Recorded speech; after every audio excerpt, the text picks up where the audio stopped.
I realized I actually, someone asked me about depending 100% of their income on their art sales.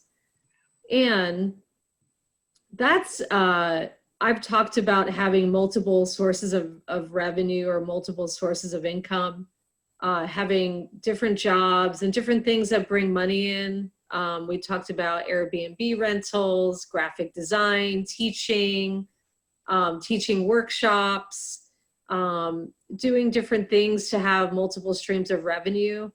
When someone tells me that all their income is coming from one place, I tend to get a little bit nervous because the art market's really finicky. And for example, we're all in the midst of this interesting time where people are freaking out about the coronavirus. And I've literally had 2 clients pull the plug on purchasing art because, for one, the stock market crashed a little bit and the money that they were going to utilize towards buying art dropped. So they're pausing until it goes back up. And that could be, they were saying, give me 4 to 5 months.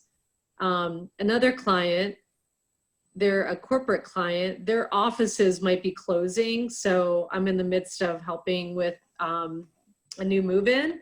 So they're also pausing and telling me we need to get our footing and figure out what's going on. So those are very small examples in my world of 2 situations that they're not going to affect me because I have enough stuff in my pipeline and I have lots of streams of revenue, real estate, franchise businesses.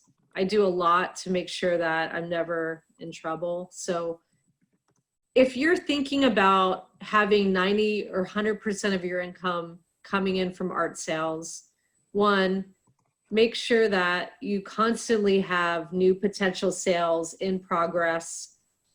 On a given day and month, I have anywhere from 5 to 15 different sales I'm working on for that particular week or month, sometimes more.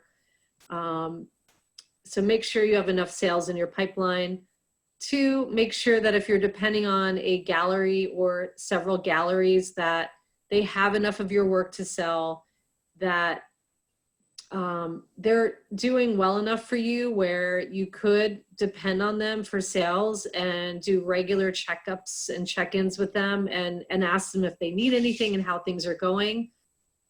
If you're able to do your own selling and marketing, I would also recommend that you spend some time and Tom Corley, remember Courtney talked about 80% of his time is spent on marketing. Yes. And people are freaking out about that, but because most of you don't even have enough time to finish the work in your studio and then get it out. So I understand that, but he was saying just take baby steps and start spending a little bit of time and allocate more time each month into marketing, which I think that's a good process. So if you're going to depend on your income coming in from all your art sales, do some of those things. Also make sure that until you have 3 to 6 months worth of life savings, including your studio savings, ideally you want 6 months or more put aside into an account that if you have a slow month, you can draw on that.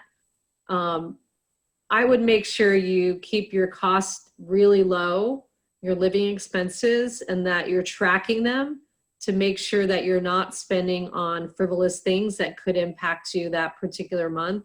You know, life happens.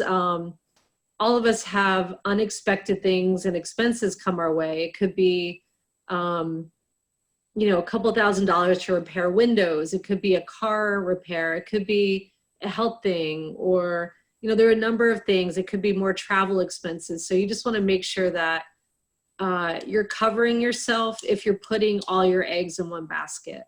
So for the person that asked that, I hope that was really helpful.